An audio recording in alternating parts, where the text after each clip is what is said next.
Hi കൂട്ടുകാരെ, നമ്മളിന്ന് ഉണ്ടാക്കാൻ പോണത് ഒരു തരിവട്ടാണ്. അത് ഉണ്ടാക്കുന്നത് റവ കൊണ്ടാണ് ഉണ്ടാക്കുന്നത്. എൻ്റെ കുട്ടിക്കാലത്തൊക്കെ ഞാൻ ഒരുപാട് ഉണ്ടാക്കി കഴിച്ചിട്ടുണ്ട്. പിന്നെ ഞാൻ ഇപ്പോൾ കഴിച്ചിട്ടില്ല. നമുക്ക് ഇന്ന് ഉണ്ടാക്കാം. അതെങ്ങനെ ഉണ്ടാക്കുക എന്ന് നമുക്ക് കാണാം.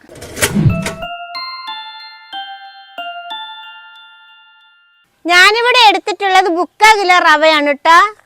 അതിനുള്ള സാധനങ്ങളാണ് ഞാനിപ്പോൾ എടുത്തിട്ടുള്ളത്. ഇനി സാധനങ്ങളിൽ കൂടിയാലും കുഴപ്പമില്ല, ഇച്ചിരി കുറഞ്ഞു പോയാലും കുഴപ്പമൊന്നുമില്ല. നമുക്കിനി ഇതിലേ ഈ റവ ഇതിലിഞ്ഞ് കൊട്ടാം. ഞാനിതിലെടുത്തിരിക്കുന്നത് 3/4 കിലോ റവയ്ക്ക് 1 തേങ്ങയാണ് എടുത്തിട്ടുള്ളത്. അത് ഇതിലിടാം. ചെറിയതായിട്ട് ചിരണ്ടിയാൽ മതി. ഇതിൽ ഇത്രയും ജീരകം ഇടാം. ഒരു നുള്ളു ജീരകം, നല്ല ജീരകം എന്ന് വെച്ചാൽ ചെറിയ ജീരകം. ഇനി നമുക്കിതിലൊരു നുള്ളു ഉപ്പിട്ട് കൊടുക്കാം, 1/4 സ്പൂണ്. ഇനി നമുക്കിത് നന്നായിട്ടൊന്ന് കുഴച്ചെടുക്കാം. ഈ തേങ്ങയും ഈ റവയും ഒന്നുകൂടെ നമുക്കൊന്ന് മിക്സാക്കി എടുക്കാം കേട്ടോ.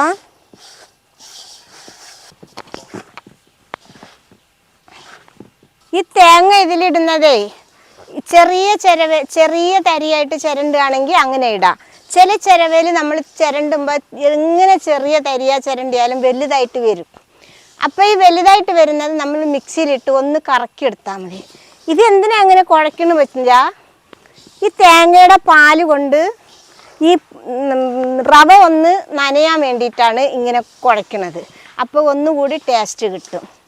ചെറിയ തരി തേങ്ങയാകുമ്പോൾ റവയും തേങ്ങയും ഒന്നുപോലെ മൂത്ത് വരും കേട്ടോ. ഞാനൊരു 5 മിനിറ്റ് ഇത് കുഴച്ചിട്ടുണ്ട് കേട്ടോ. അപ്പം ഇതിൻ്റെ തേങ്ങയുടെ വെള്ളം മുഴുവനും ഈ റവയിൽ പിടിച്ചിട്ടുണ്ട്. ഇപ്പോൾ ദാ കണ്ടില്ലേ, നന്നായിട്ട് തേങ്ങയുടെ നനവ് കൊണ്ട് റവയും ഒരുമാതിരി നനഞ്ഞിട്ടുണ്ട്. കണ്ടില്ലേ? ഇനി നമുക്കിത് അടുപ്പത്ത് വെച്ച് നന്നായിട്ടൊന്ന് വറുത്തെടുക്കാം. ഞാനിപ്പോൾ ഇത് ഏത് പാത്രത്തിലാണോ കുഴച്ച് ആ പാത്രത്തിൽ തന്നെയാണ് ഞാൻ വറുക്കുന്നുണ്ട് കേട്ടോ. നമുക്ക് കത്തിക്കാം.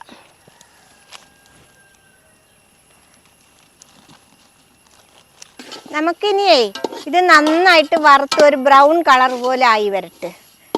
എന്ന് വെച്ചാൽ നല്ല മൂക്കട്ട്, പക്ഷെ വിടാതെ ഇളക്കണം, അല്ലെങ്കിൽ അടി പിടിക്കുക. അതെന്തിനാ ഇതിങ്ങനെ പറഞ്ഞു തരുന്ന വെച്ചാൽ നിങ്ങൾ ഉണ്ടാക്കാൻ വേണ്ടിയിട്ടാണ് കേട്ടോ മക്കളെ. ഇത് നമ്മൾ ഉണ്ടാക്കാൻ എളുപ്പമാണ് കേട്ടോ. ഇത് വറുത്ത് കിട്ടാനാണ് ഇച്ചിരി സമയം വേണ്ടിയുള്ളത്. പിന്നെ തേങ്ങയും റവയും ഒന്നിച്ച് വറന്ന് വരുന്നുണ്ട്. ഇപ്പോൾ തരിവെട്ടിന് പാകത്തിന് തേങ്ങയും റവയും പാകത്തിന് രണ്ടും ഒന്നിച്ച് വെന്തിട്ടുണ്ട്. ഇത് കണ്ടില്ലേ? ഈ മൂപ്പാണ് പാകത്തിനുള്ള മൂപ്പ് കേട്ടോ. ഇനി നമുക്കിത് ആയിട്ടുണ്ട്, ഇറക്കി വെക്കാം. ഇത് ഇറക്കി വെച്ചാൽ 2 മിനിറ്റ് ഇളക്കണം കേട്ടോ, അല്ലെങ്കിൽ ഇതിൻ്റെ ചൂട് കൊണ്ട് ഒന്നുകൂടി മൂപ്പേറിപ്പോവും. ഇനി നമുക്ക് ഒരു ചട്ടി അടുപ്പത്ത് വെച്ചിട്ട് പഞ്ചസാര ഉരുക്കാം. ഞാനിവിടെ 3/4 കിലോനിക്ക് 1/2 കിലോ പഞ്ചസാര എടുത്തിട്ടുണ്ട് കേട്ടോ. നമുക്കിനി ഇത് കുറച്ച് വെള്ളം ഒഴിച്ചു കൊടുക്കാം. വെള്ളം നമ്മൾ ഒഴിച്ചു കൊടുക്കുമ്പോഴേ പഞ്ചസാരയുടെ മേലെ വരുന്നവരെ മാത്രം ഒഴിച്ചാൽ മതിയേ.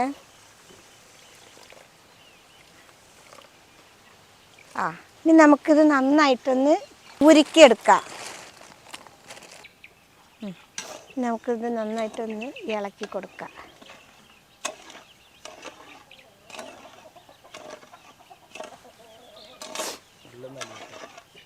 നല്ല പഞ്ചസാര അലിഞ്ഞ് നൂല് പരുവത്തിലാവട്ടെ കേട്ടോ.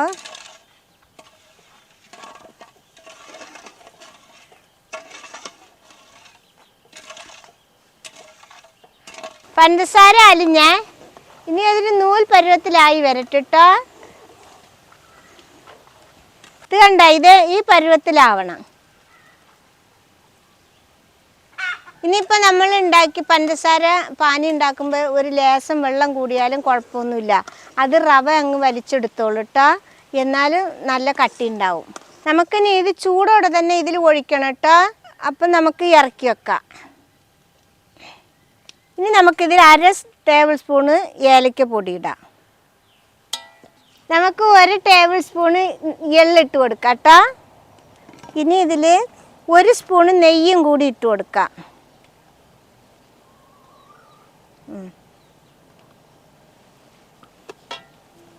എന്നിട്ട് നമുക്ക് ഈ പഞ്ചസാര പാനിയും കൂടി ഇതിൽ ഒഴിച്ചു കൊടുക്കാം.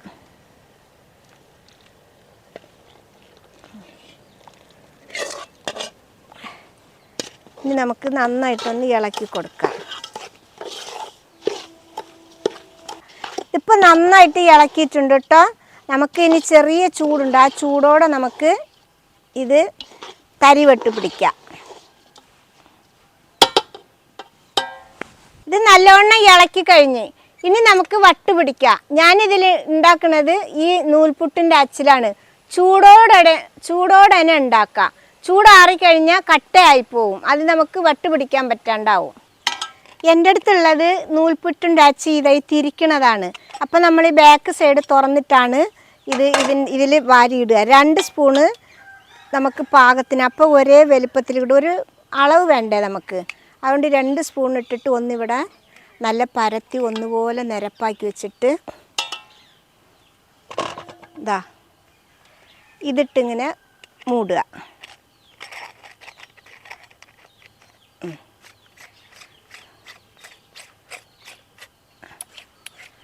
നല്ല മുറുക്കി മൂടിയിട്ട് ഇത് കൊണ്ടൊന്നിങ്ങനെ തിരിക്കുക.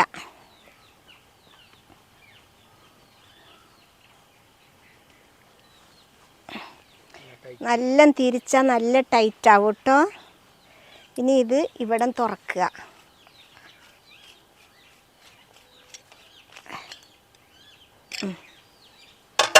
തുറന്നിട്ട് ഇതിൻ്റെ മേലെ ഇതിലിങ്ങനെ വെക്കട്ടോ.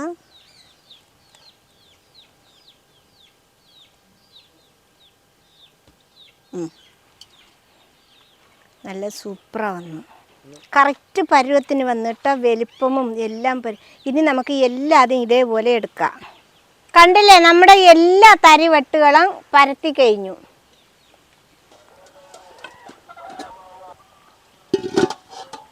നമ്മുടെ തരിവട്ട് റെഡി ആയിട്ടുണ്ട്. ഇത് എല്ലാവരും ഉണ്ടാക്കി നോക്കണം. സിമ്പിളായിട്ട് ഉണ്ടാക്കുന്നതാണ്. പക്ഷേ സിമ്പിളാന്ന് പറഞ്ഞാൽ നമ്മൾ വറുക്കാൻ കുറച്ച് താമസമുണ്ട്. ബാക്കിയുള്ളതൊക്കെ സിമ്പിളാണ്. എല്ലാവരും ഉണ്ടാക്കി നോക്കണം. വൈകുന്നേരം കട്ടൻ ചായ കുടിക്കുമ്പോഴൊക്കെ കൂട്ടി കഴിക്കാൻ ഭയങ്കര ടേസ്റ്റാണ്.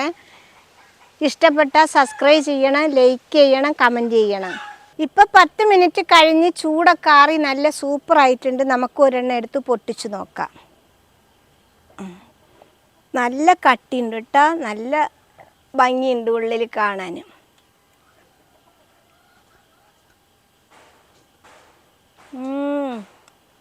നല്ല ടേസ്റ്റ് കേട്ടോ.